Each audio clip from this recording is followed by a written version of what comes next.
So the other day, I decided I was going to help my wife like a responsible adult. I know, scary, right? I thought I'll just do a couple things around the house, maybe organize the pantry, handle some bills, show her I'm, mature. And immediately I felt like a man walking into a trap. First thing, she handed me a laundry basket. Not just any laundry basket, like the kind of basket that looks innocent, but is actually a gateway to a week long emotional journey. I grabbed the first shirt and suddenly I'm discovering stains I didn't even know existed. I don't mean ketchup or wine. I mean things that look like they could be fossils. I start Googling, are these organic? And she's standing there watching me, smiling like, yes, that's your first adult task. Good luck. I thought, okay, laundry done. I can move on. Next, dishes.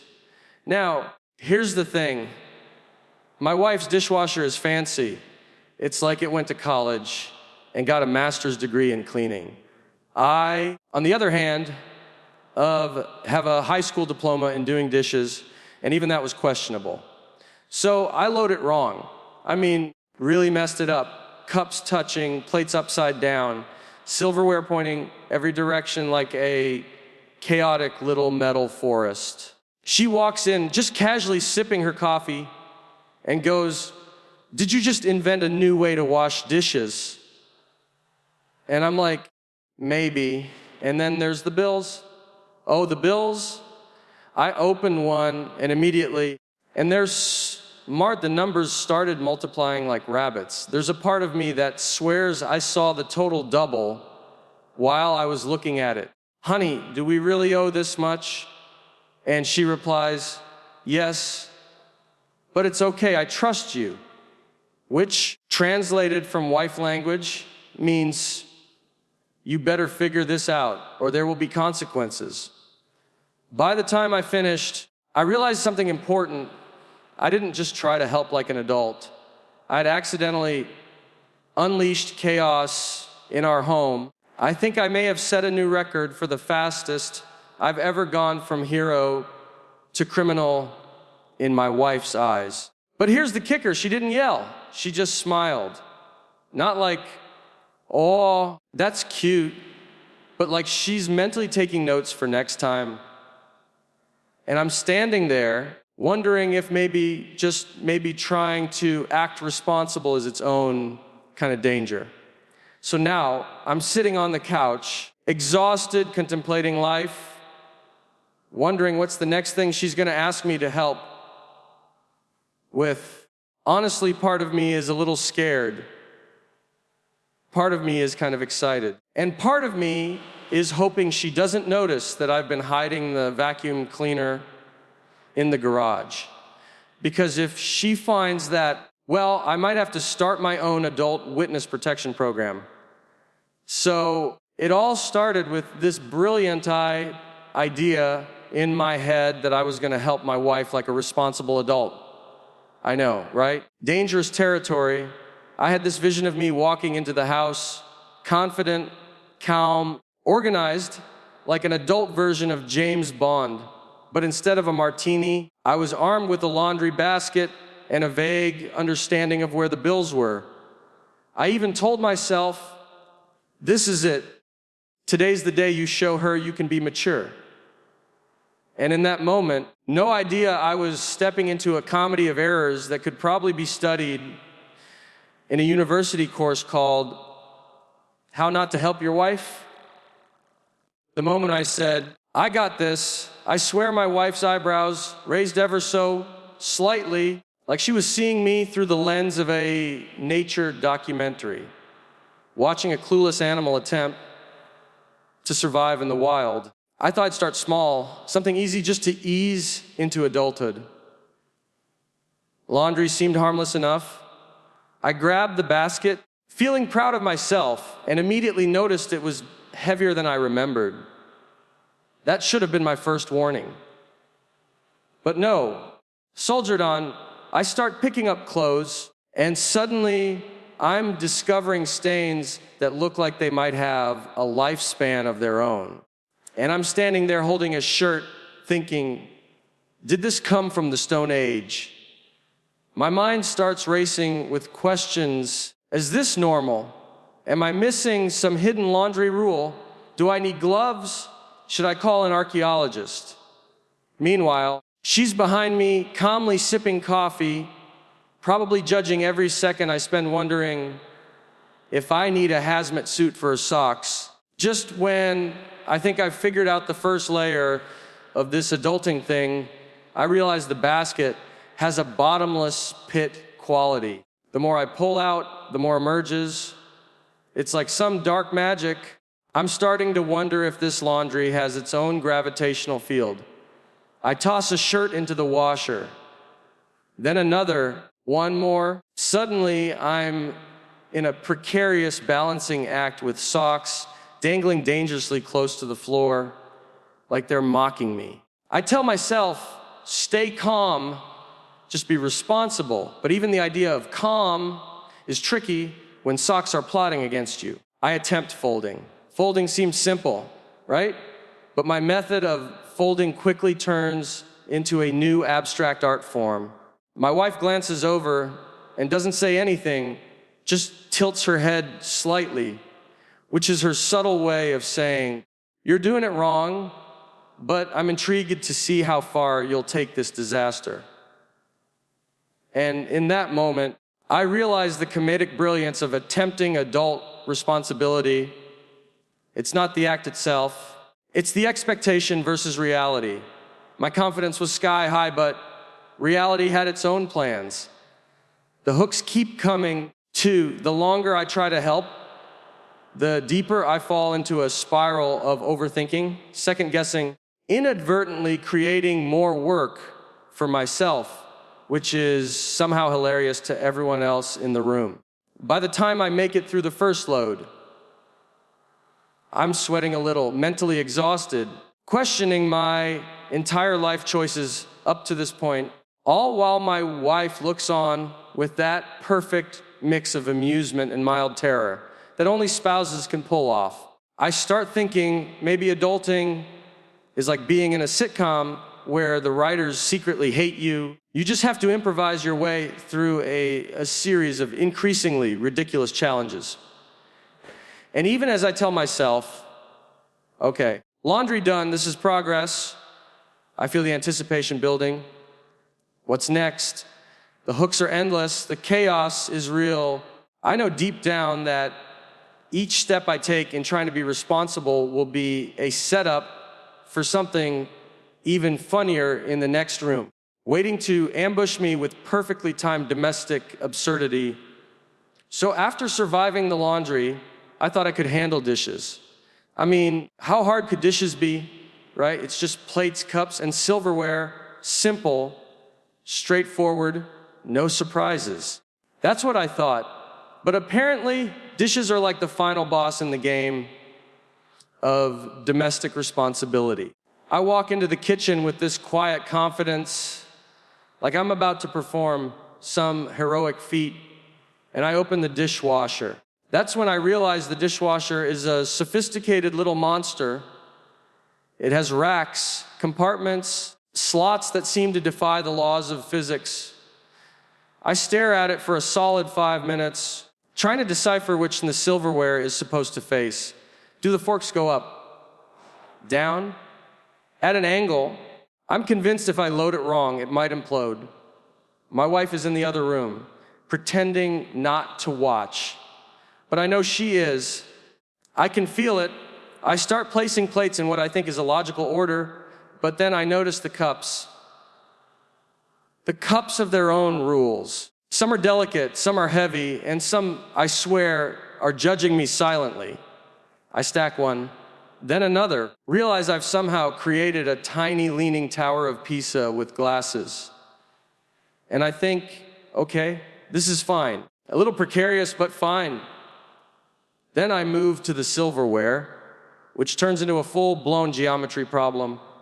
Knives, forks, spoons, all arranged in a pattern that I hope is dishwasher approved. I take a step back and admire my handiwork, thinking I've nailed it. That's when I hear her voice from the doorway, calm, casual, dripping with that perfect kind of judgment. Did you just invent a new way to load the dishwasher? I freeze.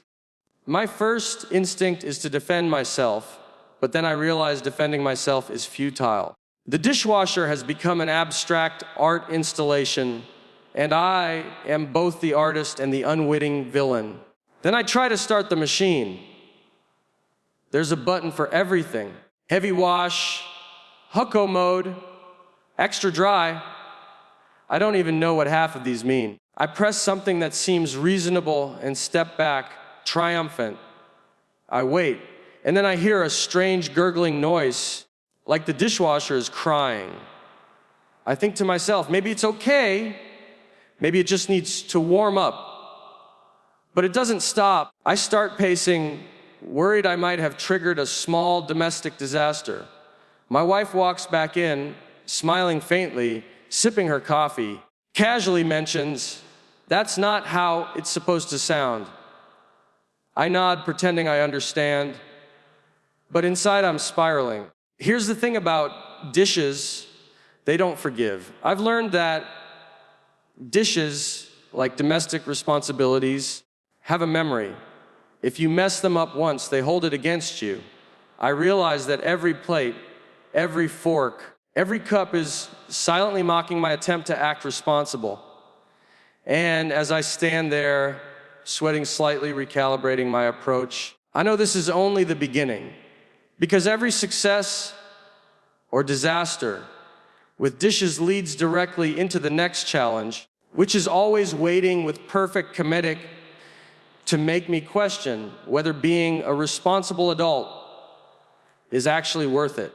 The hooks keep coming, because as I finish trying to navigate this metallic labyrinth, I hear the next call for help.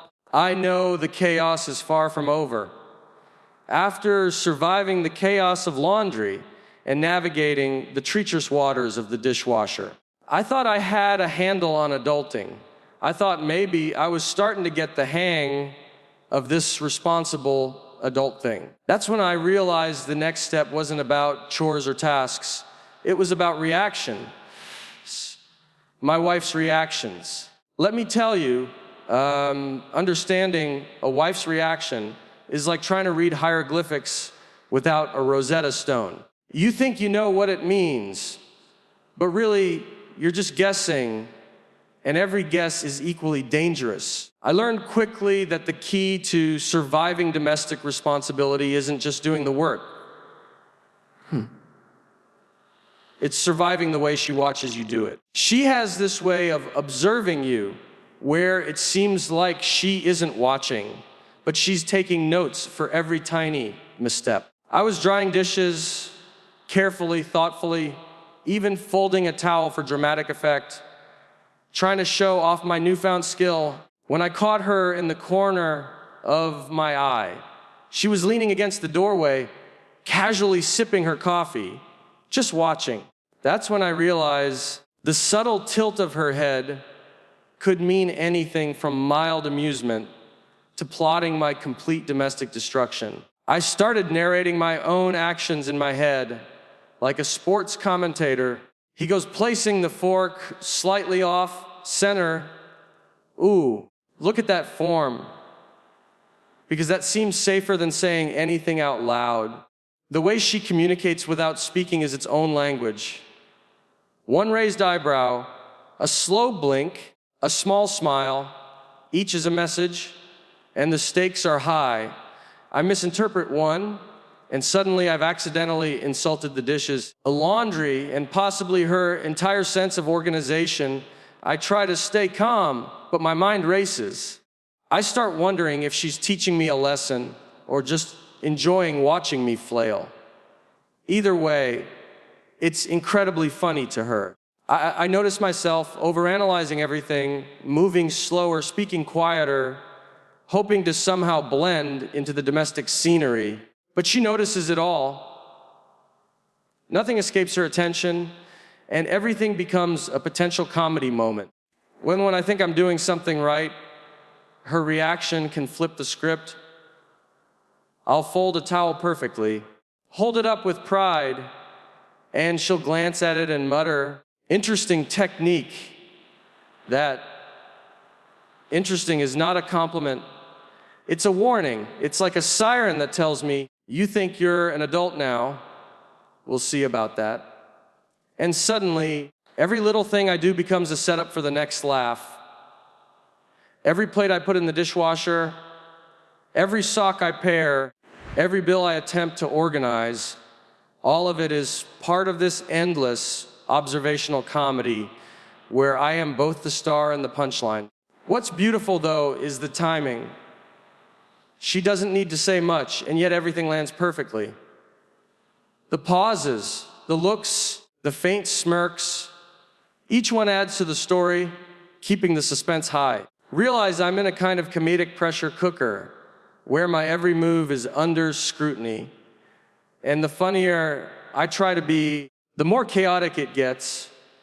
And even as I try to predict her next reaction, I know it's impossible. The hooks keep building because with every glance, every tiny gesture, the tension rises, and the audience, well, can't look away, knowing the next domestic disaster is coming, perfectly timed, inevitably funny, and completely unpredictable. As I continued my journey into the perilous land of responsible adulting, realized there's a rhythm to mini climaxes in domestic chaos, and timing is everything. Every task I tried to tackle, laundry, dishes, bills, wasn't just a chore, it was a tiny narrative with its own rising tension, punchline, and suspense. I noticed that if I didn't pace myself, each little disaster would hit all at once. And that would be catastrophic. But spacing them out, letting the audience, meaning my wife and apparently the universe, absorb each failure before introducing the next, made the comedy almost elegant. I began to see the pattern. Adulting is basically a series of escalating mini crises, each one perfectly timed to make you question why you ever tried to help in the first place. Take the laundry, for example. The first shirt with the mysterious stain was a mild panic, but manageable. The second, third, fourth, suddenly full on forensic investigation mode, questioning whether I need gloves, a magnifying glass, or a degree in chemical analysis just to survive this domestic battlefield. That's one mini climax. Then the dishes hit. I'm placing forks at angles that defy reason, balancing glasses like a drunk tightrope walker, all while my wife observes silently, judging with that perfect mix of amusement and menace. That's another mini climax. The beauty is in the pacing.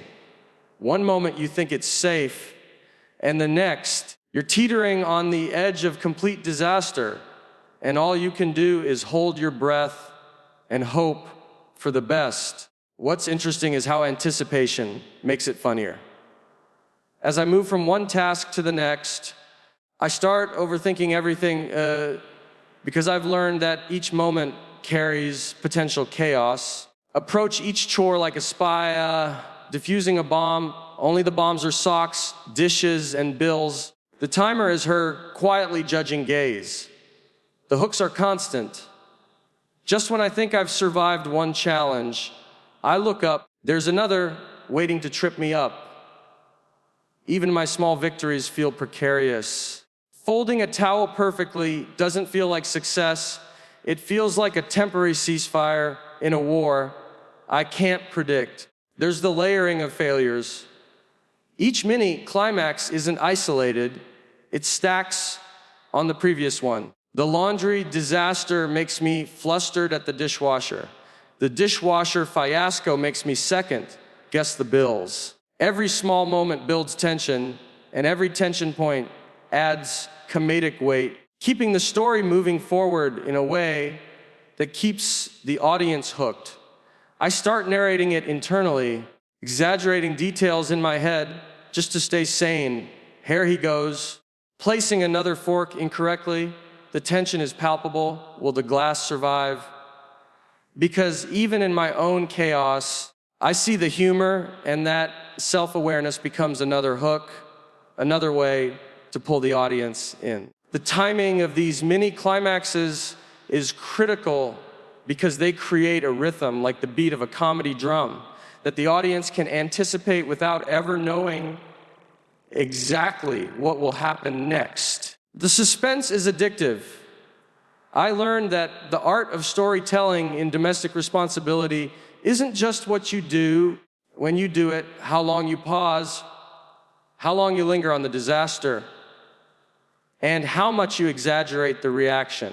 As I move through each successive little catastrophe, I can feel the audience leaning in, waiting for the next perfectly timed moment to land, knowing it's coming, never quite sure how bad or funny it's going to be. As I kept moving through the chaos of attempting to be a responsible adult, I realized there's one golden rule that makes or breaks the comedy.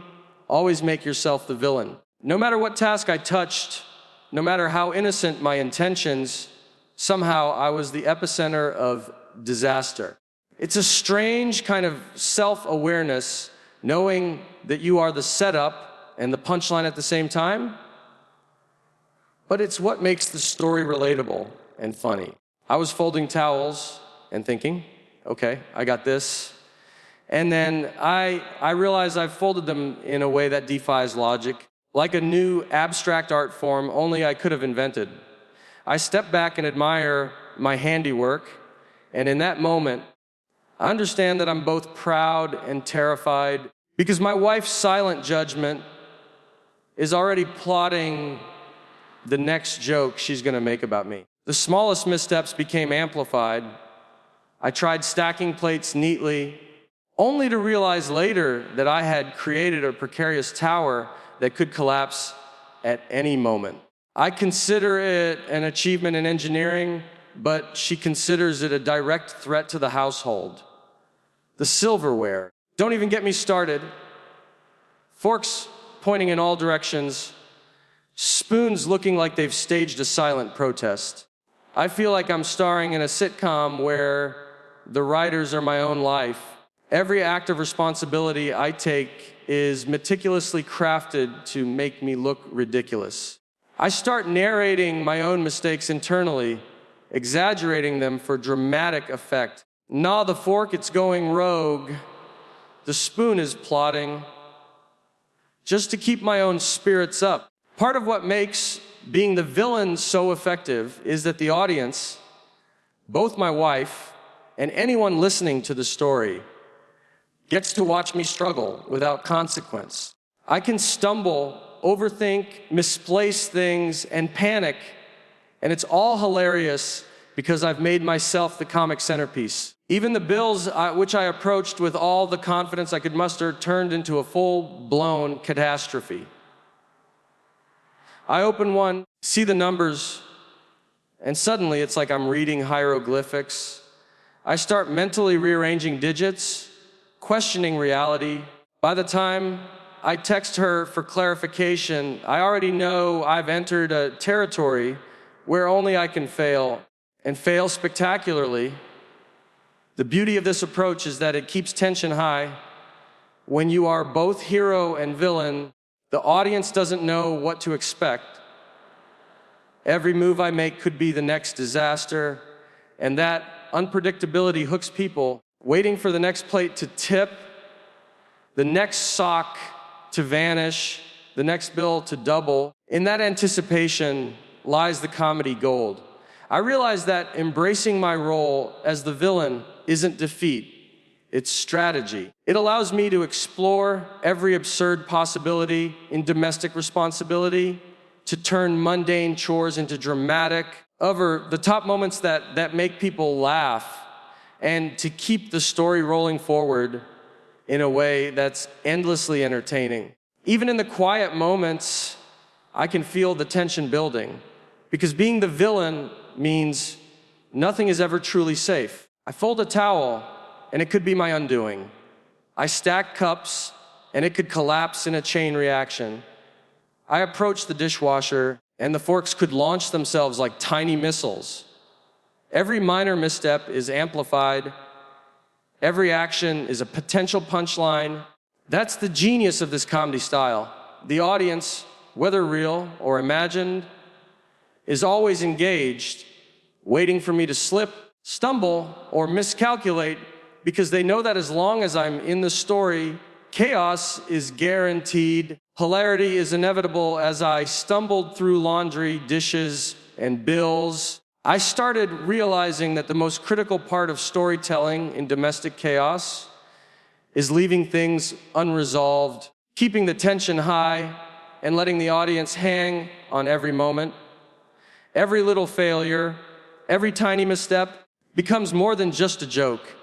It's a hook, a tease for what might happen next, and the key to keeping people invested. I've learned that in comedy, especially the kind of dry, observational style that I love, doesn't have to resolve neatly. In fact, the more open-ended it is, the more the audience stays glued, anticipating the next disaster, wondering how badly it can spiral before it crashes completely. By this point, I've come to understand that adulting is a series of setup and payoff sequences, each one stacked on top of the last, each one more precarious than the previous. I fold a towel and feel a small victory, but I know it's temporary because the next chore is already waiting like a coiled spring. Put a plate in the dishwasher and step back confident, only to notice that the stack wobbles slightly. I think, this is fine, probably fine, maybe just a slight wobble. But I know in my gut that anything could tip it over. When it does, the noise will echo through the house like a minor earthquake. My wife will appear perfectly calm, sipping her coffee, silently judging me, and I'll have to navigate the aftermath with all the finesse of someone trying to negotiate with an angry squirrel. What keeps it engaging is the layering of suspense. Every small victory, every tiny disaster, every subtle glance from her is a signal that something is coming. The audience, whether they're sitting in the room with me or watching a video, can sense the tension building. Know the next punchline is imminent. They just don't know where it will land. Maybe it's the laundry, maybe the dishwasher, maybe the bills, maybe something completely unexpected, like a vacuum cleaner hiding in the corner. And as the storyteller, get to play with that anticipation, stretching it, heightening it, letting the audience feel like they're teetering right alongside me. Even in moments of silence, the hooks are there. I might pause to catch my breath, surveying the chaos, and the audience waits because they know I'm about to stumble again. Think about how every ordinary task has become a potential comedy setup, a sock on the floor, a glass teetering on the edge of the counter, a bill that doesn't make sense. I realize that the humor isn't just in the action, it's in the tension, the anticipation, and the way I react to it all. My mistakes become stories, my reactions become jokes, and the open-ended nature of each moment keeps everyone leaning in, eager for what happens next. And the beauty of leaving things unresolved is that it mirrors real life. Life doesn't neatly wrap up, especially when you try to be a responsible adult. The laundry isn't magically done. The dishes aren't perfectly stacked. The bills aren't magically solved. There's always something next. And in that uncertainty lies comedy gold, because the audience, me, knows that chaos is inevitable. Hilarity is guaranteed. The next perfectly timed disaster is always just around the corner. So after all of this, the laundry that looked like a crime scene, the dishwasher that could double as modern art, the bills that made me question reality, I realized something important. Trying to be a responsible adult is less about actually doing the tasks and more about surviving them without completely losing your mind.